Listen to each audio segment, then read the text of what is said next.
Comienza el informativo. Máxima expectativa en Estados Unidos. En 2 horas el presidente Donald Trump dirigirá un mensaje a la nación desde la Casa Blanca. Fijará posición sobre la falta de acuerdo con los demócratas en el Congreso para lograr la financiación del muro en la frontera con México, que ha llevado a un cierre parcial del gobierno federal que ya entra en su 3ª semana. NTN 24 en el lugar de la noticia con Carolina Valladares. Carolina, buenas noches.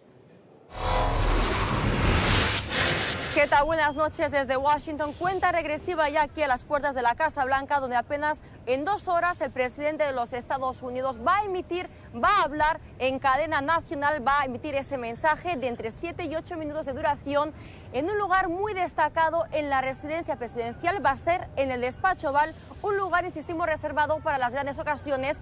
Y en esta ocasión el presidente ya insinuó en el día de ayer, este lunes, que podría decretar esa emergencia nacional. Lo haga o no lo haga el presidente, desde luego de lo que sí que va a hablar va a ser de lo que él llama y califica como de crisis en la frontera sur de los Estados Unidos. Me complace informarles que me dirigiré a la nación sobre la crisis humanitaria y de seguridad nacional en nuestra frontera sur, el martes por la noche a las 9, hora este.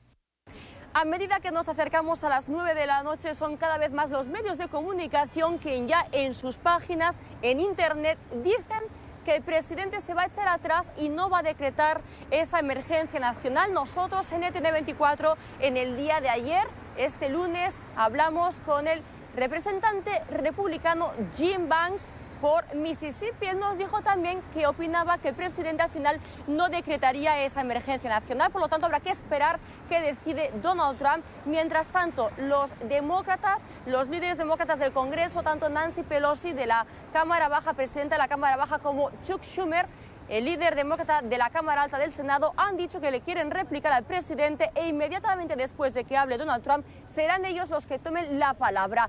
Mientras tanto, un tema importante es que aquí en los Estados Unidos sigue el cierre del gobierno federal y hay quienes dicen que la idea de decretar esa emergencia nacional para conseguir esos fondos para financiar el muro podría ser ilegal.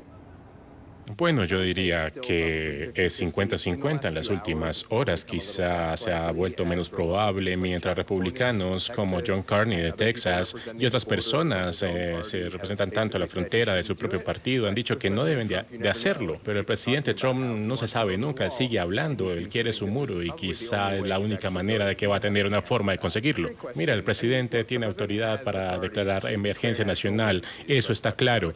Primero que todo, esto no es una emergencia nacional. Aquí lo que tenemos es una crisis de mujeres y niños llegando a la frontera para pedir asilo, que no necesita una respuesta militar. Así que, como dijiste, lo que vemos aquí es el presidente Trump pensando que es la única manera de conseguir su muro. Son ya 18 días contando este martes de cierre del gobierno federal y son 5.000 los millones de dólares que enfrentan a republicanos y a demócratas en el Congreso. Por lo tanto, veremos qué dice esta noche el presidente de los Estados Unidos. Mientras tanto, hay que decir, resaltar que son 800.000 los empleados, los funcionarios de este país que están trabajando o no trabajando, pero todos ellos sin cobrar su salario. Este es el reporte desde Washington. Carolina Valladares para NTN 24. Gracias, Carolina. Espere las declaraciones del presidente Donald Trump sobre la crisis fronteriza en medio del cierre parcial del gobierno de Estados Unidos y la respuesta demócrata esta noche por NTN 24. Transmisión en un avance informativo a las 9 de la noche, hora de la costa este de los Estados Unidos y de Bogotá, Quito y Lima. Si continúa el cierre parcial del gobierno federal estadounidense, millones de personas de escasos recursos quedarían sin cupones de alimentos, lo que afectaría también a las pequeñas empresas. El Departamento de Agricultura informó que cuenta con fondos disponibles para este subsidio solo hasta febrero. Más de 19 millones de hogares en Estados Unidos reciben cupones de alimentos. Con ellos obtienen subsidios en promedio de $245 mensuales, ayudas que pudieran verse afectadas si continúa el cierre parcial del gobierno, ya que el Departamento de Agricultura cuenta actualmente con 3.000 de los 4.800 millones de dólares necesarios para el funcionamiento del programa. El cierre puede afectar a muchas partes de la comunidad. Uno de ellos es el programa de SNAP. El programa de SNAP en este momento tiene suficientes fondos para todo el mes de enero. Pero comenzando en enero, si todavía no abre el gobierno o todavía continúa el cierre, no hay suficientes fondos para el programa de SNAP. Muchos como Mike dependen de estas ayudas para llevar alimento a sus hogares y si son recortados será un golpe económico arduo para su familia. Voy a ser afectado porque no tengo mucho del seguro social. Nos afecta a mí y a mi hija. Me afecta porque no voy a tener suficiente dinero para comida. Eso es lo único que me va a ayudar. Ya algunas organizaciones como Feeding South Florida sienten la consecuencia del cierre parcial del gobierno y como ellos, más de 800,000 empleados federales que se encuentran cesantes. Aquí en Feeding South Florida nosotros, parte de nuestro presupuesto viene del gobierno federal.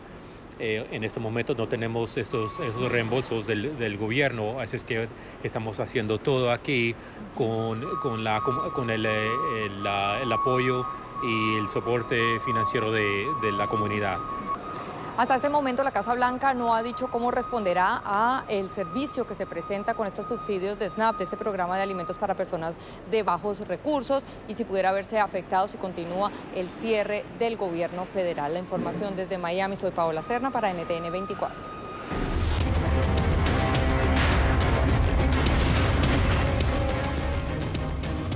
En Venezuela, mientras el Tribunal Supremo de Justicia convocó a Nicolás Maduro a tomar juramento el 10 de enero para un nuevo mandato, la Asamblea Nacional, que desconoce a Maduro como presidente, aprobó un anteproyecto de ley para sentar las bases de un eventual gobierno de transición. Los diputados hicieron un llamado a la Fuerza Armada para respaldar al pueblo en las calles y presionar para que se convoquen nuevas elecciones presidenciales. Nicolás Maduro recibió la venia del máximo tribunal, declara tendencia oficialista. Convocar al ciudadano Nicolás Maduro Moros para el día 10 de enero del 2019 a las 10 de la mañana para que se presente ante el Tribunal Supremo de Justicia a los fines de ser juramentado como presidente constitucional. Juramentación rechazada de antemano por el Parlamento, que insiste en calificarlo de usurpador. ¿Por qué nosotros insistimos en esta afirmación? Es sencillamente porque Maduro se robó una elección. El ala más radical de la Asamblea Nacional incluso exhortó al presidente del Parlamento a asumir el cargo mientras se convoca elecciones. Evidentemente hay un vacío de poder y debe designarse un presidente. Le corresponde a usted, mi querido hermano Guaidó, asumir esa responsabilidad. Pero conscientes de que se trataría de una quimera, la mayoría parlamentaria apuesta por sentar las bases para un gobierno de transición que renueve los poderes y convoque a elecciones. Generar falsas expectativas sería decir que mañana hay un nombramiento u otro, o que pasado mañana o que pasado mañana. Estamos hablando precisamente en 3 fases: de reunir las fuerzas necesarias, el desprendimiento de la base político-militar del gobierno, el apoyo de la comunidad internacional, el apoyo de todos los sectores del país, el que se termine de desprender el chavismo como lo está haciendo para lograr el cese de la usurpación que lleve a un gobierno de transición y lograr una elección libre. El anteproyecto de ley aprobado este martes por el Parlamento contempla además poner en práctica la justicia transicional, perdonar a aquellos que hoy arrepentidos alguna vez formaron parte del gobierno de Maduro. Y esa amnistía, que va dirigida a miembros de la Fuerza Armada Nacional Bolivariana, también tiene como destinatarios a todos los hombres y mujeres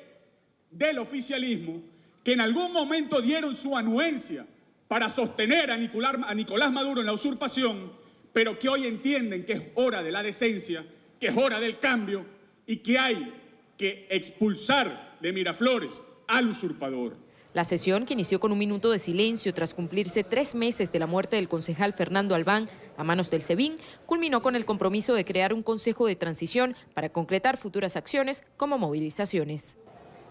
Los diputados opositores agradecieron el respaldo de la comunidad internacional, que ya ha advertido desconocerá al presidente Nicolás Maduro a partir del próximo 10 de enero. Desde Caracas, Venezuela, Daniela Zambrano, NTN 24.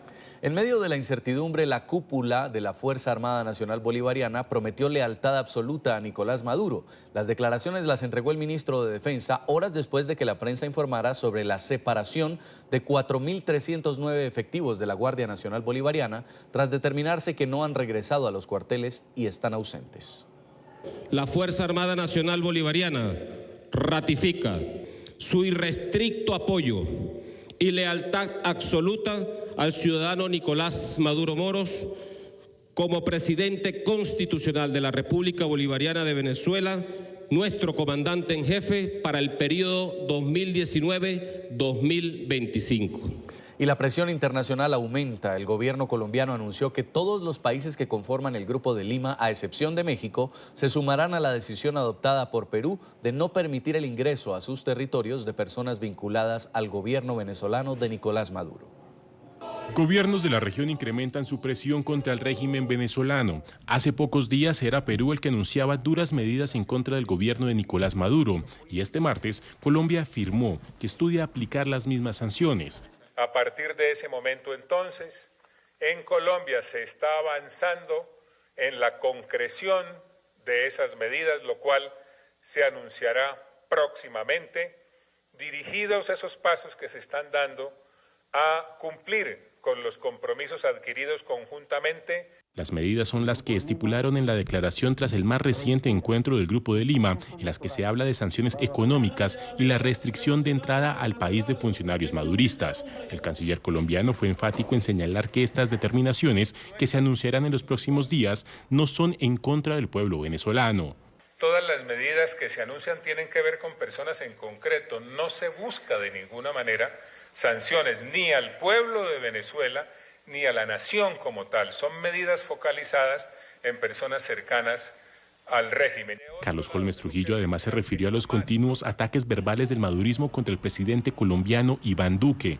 Todas las actuaciones de Colombia, lideradas por el presidente Duque, tienen el propósito, dentro de la legalidad internacional y de la legalidad hemisférica, y sin ningún ánimo belicista, de contribuir a crear condiciones conjuntamente con otras naciones democráticas para lograr que el hermano pueblo de Venezuela pueda vivir nuevamente en democracia y libertad. En la más reciente reunión del Grupo de Lima, 13 de los 14 países integrantes firmaron un acuerdo en el que indicaron que no reconocerán el nuevo mandato de Nicolás Maduro, quien tomará posesión de su cargo el próximo 10 de enero.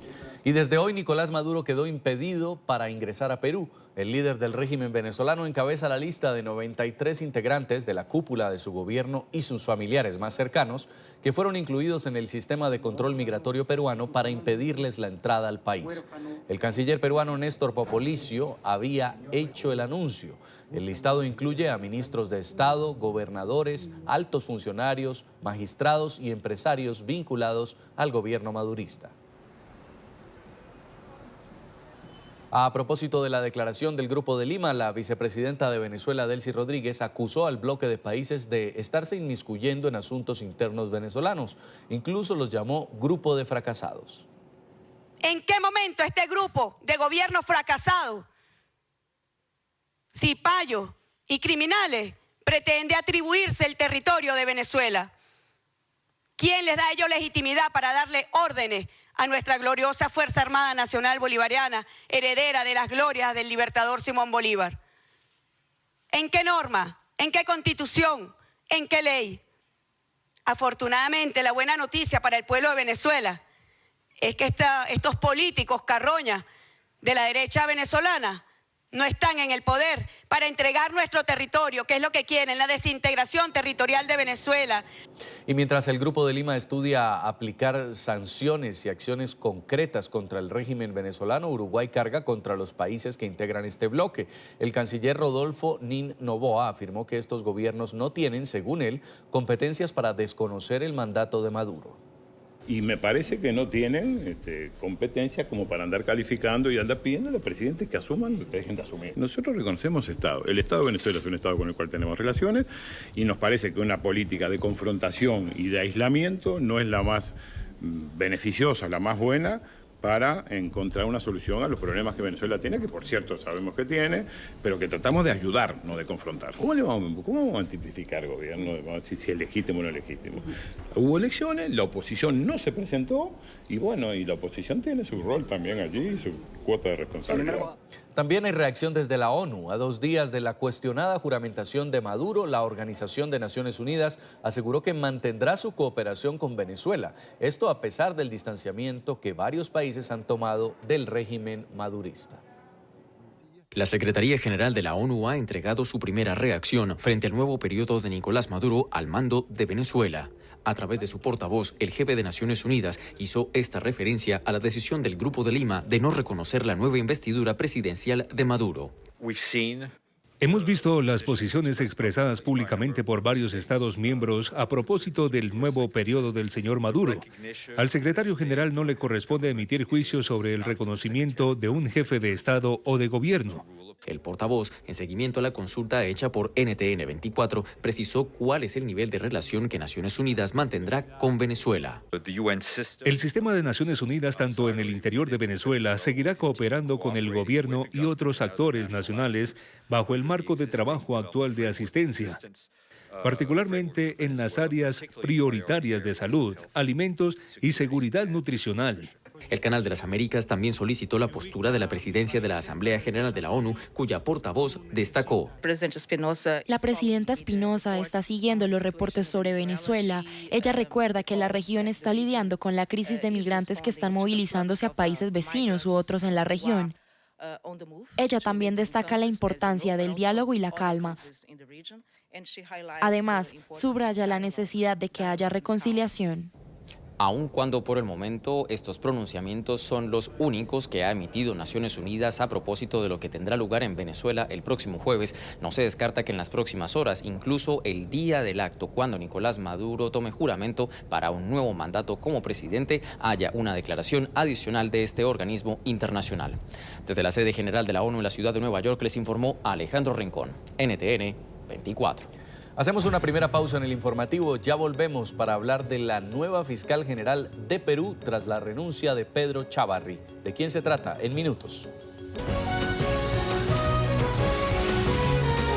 Continuamos con el informativo.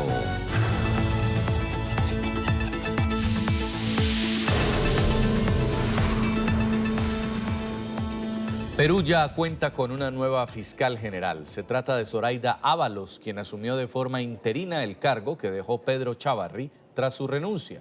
Ella ocupará provisionalmente el despacho del ente investigador por un periodo inicial de 60 días. Una vez cumplido el plazo, se citará a Junta de Fiscales Supremos, donde será elegido un fiscal en propiedad.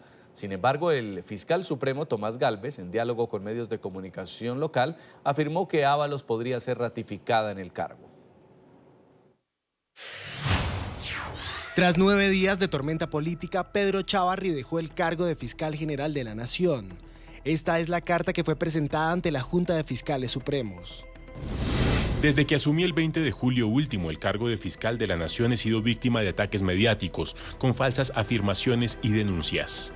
La decisión del abogado de 67 años se conoce luego de múltiples cuestionamientos desde los sectores político y social debido a sus presuntos vínculos con la organización criminal conocida como Los Cuellos Blancos del Puerto, una red de corrupción de altos funcionarios de la justicia peruana. Sin embargo, las críticas se agudizaron tras la remoción de los fiscales Rafael Vela y José Domingo Pérez, encargados del caso Odebrecht en el país.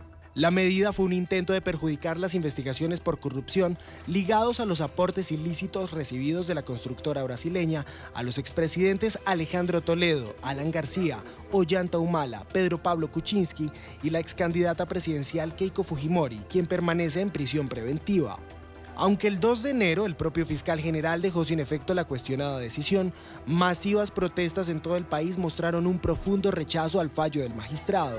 El debate sobre la situación de Chávarri generó un conflicto en el Congreso durante el primer pleno del año y derivó en la decisión del presidente Martín Vizcarra de declarar en emergencia el Ministerio Público.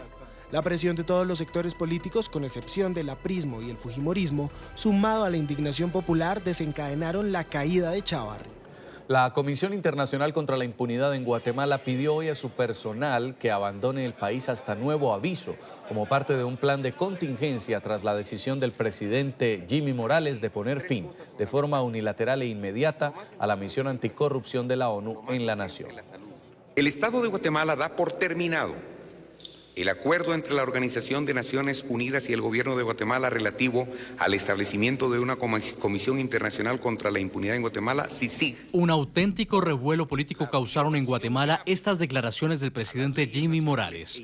El procurador de los derechos humanos, Jordán Rodas, presentó una acción de amparo ante la Corte de Constitucionalidad para que se deje sin efecto la decisión del mandatario y advirtió que se trata, según él, de otro golpe al Estado de Derecho.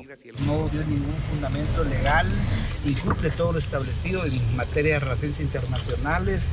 Recuérdense que el acuerdo que dio vida a las CICIG es en materia de derechos humanos y vemos con preocupación cómo parece más un mecanismo de autoprotección a él y a su grupo. Partidos políticos han presentado recursos similares para exigir además que el presidente Morales sea destituido. Debido a la desobediencia flagrante y también para que la Corte de Constitucionalidad certifique lo conducente por el delito de violación a la Constitución.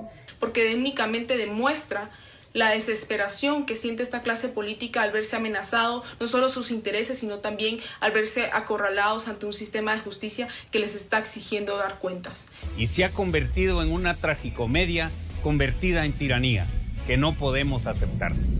El fin unilateral del convenio con la ONU sobre la CICIG fue publicado este martes en el Diario Oficial, en el que se ordenó además el retiro del comisionado y del personal de la comisión.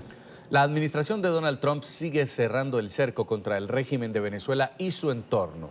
Este martes el Departamento del Tesoro sancionó a 7 personas y a un grupo de empresas involucradas con casos de corrupción. Entre los sancionados se encuentra el empresario venezolano Raúl Gorrín Belisario, quien hace cerca de un mes fue identificado por las autoridades como cabeza de una red de lavado de activos. También dentro de la lista de 23 empresas se destaca la empresa periodística Globovisión, propiedad de Gorrín. Las sanciones estipulan que ningún ciudadano estadounidense puede hacer negocios con las personas incluidas en la lista.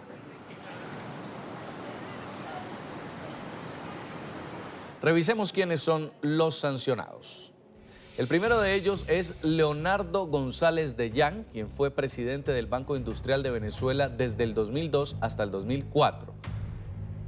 En la siguiente foto está Raúl Gorrín Belisario, dueño del canal Globovisión. En la siguiente, Gustavo Adolfo Perdomo Rosales, socio y cuñado de Raúl Gorrín, vinculado a la llamada Banda de los Enanos, un cartel de abogados que opera en el sistema judicial venezolano.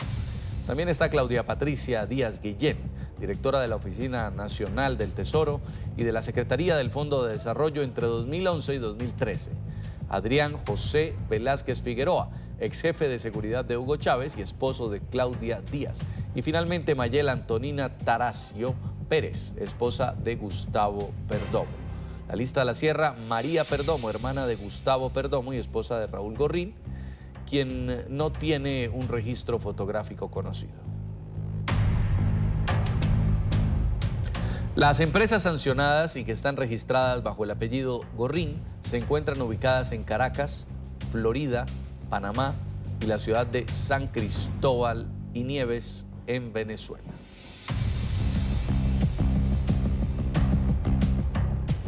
El Ejército de Colombia confirmó que el grupo guerrillero ELN ha secuestrado a un cabo primero, Ángel Mauricio Acevedo Torres, y fue en la frontera colombo-venezolana. El militar, que se encontraba de permiso, fue abordado por hombres armados vestidos de civil que lo obligaron a subirse a una motocicleta en la que fue trasladado hasta un lugar desconocido.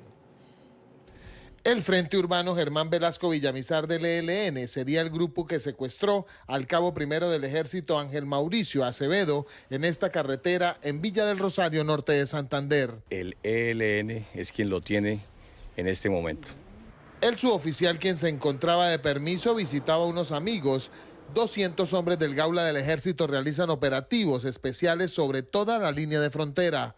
Estamos esperando que el ELN lo devuelva y lo regrese sano y salvo. Cuando ya se cumplen 32 horas del secuestro, aún no se hace ninguna exigencia por su liberación. Vamos a Nueva York, donde se llevó a cabo la jornada número 25 del juicio a Joaquín El Chapo Guzmán. Un agente especial del FBI aseguró que la agencia interceptó entre 100 y 200 llamadas realizadas por el narcotraficante mexicano. Saludamos en el lugar de la noticia a Laura Sepúlveda, periodista de nuestra cadena aliada La Voz de América, quien tiene la información. Laura. Concluyó la jornada número 25 en medio del juicio a Joaquín El Chapo Guzmán. Continuamos escuchando al nuevo testigo en medio de este caso, un ex integrante o ex miembro del FBI. Él era agente especial durante 18 años y estuvo trabajando específicamente en investigaciones relacionadas con narcotráfico y comenzó a buscar todo el tema de las comunicaciones del cartel de Sinaloa hasta que dio con el responsable de un sistema de encriptación. Precisamente este personaje se encontraba en Colombia y fue identificado como Cristian Rodríguez, quien decidió comenzar a cooperar al año 2011 con las autoridades y entregó 1.500 llamadas telefónicas, de las cuales 800 contenían datos, y en entre 100 y 200 conversaciones se alcanza a escuchar a Joaquín El Chapo Guzmán teniendo conversaciones sobre pagos que se harían a oficiales. Él precisamente en una de las conversaciones habla con alias el Yankee, o a quien llaman el Yankee, y precisamente lo que le solicita es que no hagan cambios en los oficiales de la zona. Al parecer, con quien hablaba era directamente con el director, el encargado de la Procuraduría Federal en ese entonces. Información que hemos venido conociendo a lo largo de la jornada de hoy, al mismo tiempo que conocimos también llamadas en las que él hablaba sobre cargamentos de cocaína, en las que no quedaba completamente claro de a dónde y de dónde venían, todo el proceso, información que ellos han venido ampliando a medida que avanza este interrogatorio por parte de la Fiscalía al ex agente del FBI. Mañana continuaremos escuchando nuevas llamadas telefónicas. El día de hoy escuchamos alrededor de 15 o 20 fragmentos de estas 100 o 200 llamadas telefónicas en las que Joaquín El Chapo Guzmán estaba involucrado. Así que mañana estaremos muy atentos, pues al parecer en una de ellas podríamos incluso escuchar a la esposa del hoy acusado de 11 delitos de narcotráfico. Desde la Corte Federal del Distrito Este en la zona de Brooklyn, Laura Sepúlveda, de La Voz de América, desde Nueva York. Gracias, Laura. La crisis por la escasez de gasolina en México llegó a la capital. Esto debido a la decisión de la estatal petrolera Pemex de bloquear varios gasoductos con el fin de frenar el robo de combustible en el país. 6 estados se han visto afectados por la situación. Abraham Nava, periodista de nuestra cadena aliada Imagen TV, nos tiene el siguiente informe. Así es, amigos de NTN 24, la capital mexicana ya empieza a padecer los efectos de este desabasto de gasolina que ha estado en otros estados y que hoy llega ya a la capital del país. En algunos puntos ya de plano las estaciones han cerrado porque ya no tienen gasolina. En otras donde todavía hay combustible, como en estas, se registran largas filas para abastecerse del combustible antes de que se haga más pronunciado la falta de este. Por lo pronto, las estaciones que se han quedado sin el combustible dicen que no les han dicho cuándo será que les restablezcan la normalidad del servicio, y pues las personas están con esa incertidumbre. Nosotros seguiremos haciendo recorridos para ver cómo va esta situación del abasto. Para NTN 24, de Grupo Imagen, Abraham Nava. Seguimos en México. 2 sicarios atacaron a varias personas que se encontraban dentro de un bar en Playa del Carmen, sureste del país. Las autoridades encontraron droga en el bote de la basura de la cocina del local, por lo que creen que los hechos están relacionados con el narcomenudeo. Hay varios detenidos. Informe de nuestra cadena aliada Imagen Televisión. Eran las 8 de la noche de ayer, cuando 2 sicarios entraron corriendo al bar Las Virginias en el fraccionamiento Villas del Sol en Playa del Carmen. Sin mediar palabra, atacaron a las personas que se encontraban en el lugar. De acuerdo con testigos, primero sonaron ráfagas y después el ataque ya era dirigido a ciertas personas. Los 2 hombres salieron del lugar y huyeron en un auto que los esperaba afuera. Esta mañana, en conferencia de prensa, las autoridades del municipio de Solidaridad confirmaron que en el lugar se encontró droga. Una bolsa de marihuana que estaba en un bote de basura en el área de la cocina del bar, por lo que según las autoridades, los asesinatos podrían tener relación con el narcomenudeo. Este es un hecho aislado. Íbamos muy bien en el tema de seguridad. El bar Las Virginias está ubicado en la avenida Gavilanes, en el fraccionamiento Villas del Sol, a 7 kilómetros de la zona hotelera de Playa del Carmen. Aún así, la Asociación de Hoteleros de la zona está preocupada porque este ataque no afecta al turismo.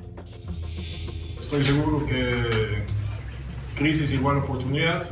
De aquí va a salir algo bueno, donde podemos mejorar aún más lo que es la coordinación entre todos los departamentos y de todas las autoridades gubernamentales para asegurar que este es el destino más seguro que hay en Quintana Roo, ¿no?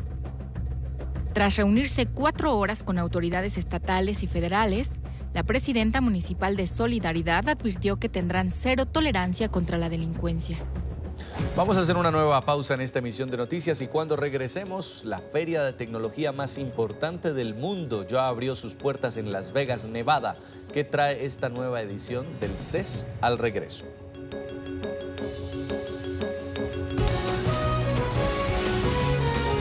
Continuamos con El Informativo.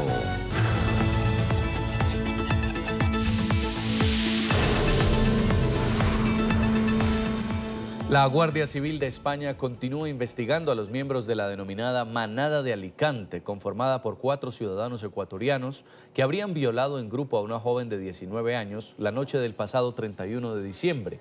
Las autoridades intentan establecer si los detenidos drogaron a la víctima.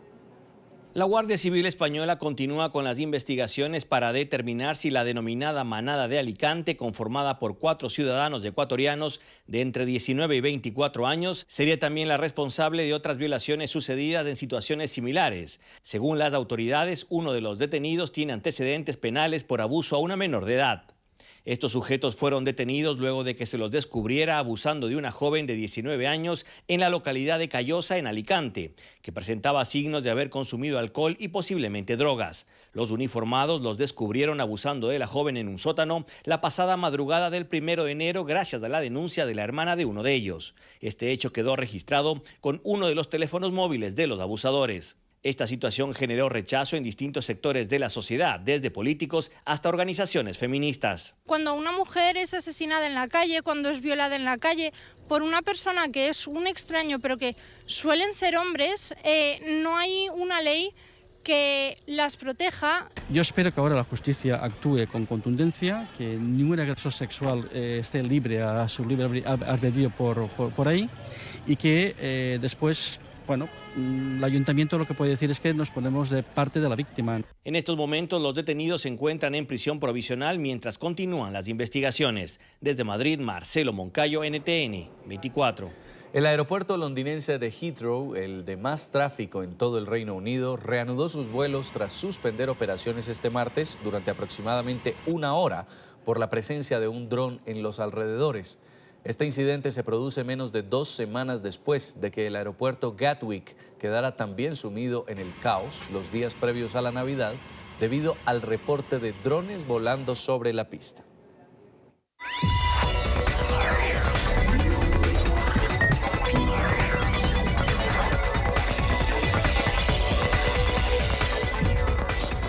La feria más importante del mundo de la ciencia y la tecnología ya abrió sus puertas en Las Vegas, Nevada. Los fabricantes están listos para presentar sus novedades y dar a conocer su estrategia para competir en el mercado global durante este 2019. Según los expertos, este año la inteligencia artificial, la televisión 8K y la conducción autónoma serán las propuestas que se robarán la atención.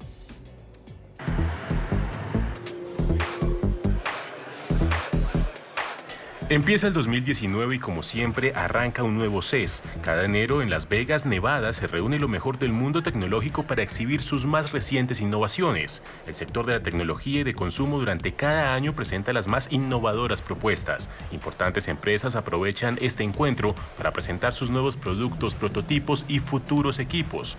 Este año, grandes novedades en tecnología de punta son los protagonistas. La creación de la utopía del auto 100% autónomo es la premisa de las cosas que se presentarán en CES.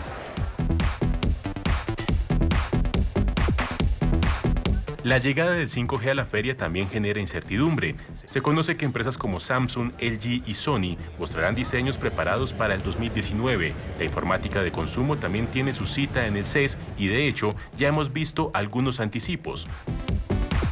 Samsung Notebook 9 Pen, un convertible de 13 o 15 pulgadas pensado para ser usado junto con el S Pen, serán algunos de los dispositivos que se mostrarán en la feria.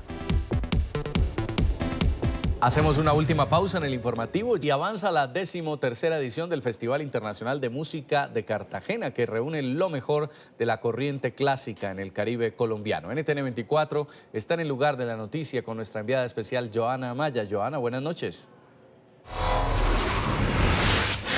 Hola, ¿qué tal? Muy buenas noches. Un saludo muy especial desde Cartagena. En el 5º día del Festival Internacional de Música llegó el gran día para que todos los artistas latinoamericanos demuestren su talento y también deleiten a todos los asistentes a este importante evento cultural. Ellos tendrán la responsabilidad de interpretar obras de grandes compositores de la región. Por ejemplo, la Orquesta Filarmónica de Medellín, que ya se encuentra en Cartagena, será la encargada de abrir esta serie que tendrá la oportunidad de interpretar piezas magistrales de compositores colombianos, entre ellos Jorge Pinzón. El Universo conspiró a favor del compositor colombiano Jorge Pinzón y así arrancó con pie derecho su participación en la serie latinoamericana de conciertos, una de las favoritas del Festival Internacional de Música de Cartagena. Sentimos una energía muy importante y también con el público. Espero que esta noche el Cosmos definitivamente se logre concretar. Rapsodia de los 4 elementos para violín, cello y orquesta es una obra versátil que contrasta el agua, la tierra, el fuego y el aire, escrita específicamente por comisión del festival. Que la música también es tiempo, espacio, es sonido, es timbre, es densidad.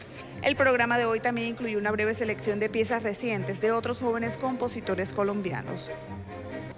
El pianista ruso Nikolai Kosianov será uno de los invitados especiales para el concierto gratuito que se adelanta en la Plaza de San Pedro aquí en la ciudad de Cartagena y que usted también podrá disfrutar desde su casa. Sintonice NTN 24 a las 12 de la noche. Ahí podrá disfrutar de esta gran presentación. En la información desde Cartagena, continúen ustedes en estudio. Feliz noche para todos. Chao, gracias. Gracias, Joana. Feliz noche. Y así finalizamos este informativo en NTN 24, el canal de las Américas. Ustedes están invitados a seguirse informando a través de Twitter en @NTN24 y nuestras noticias también lo esperan en el portal web www.ntn24.com.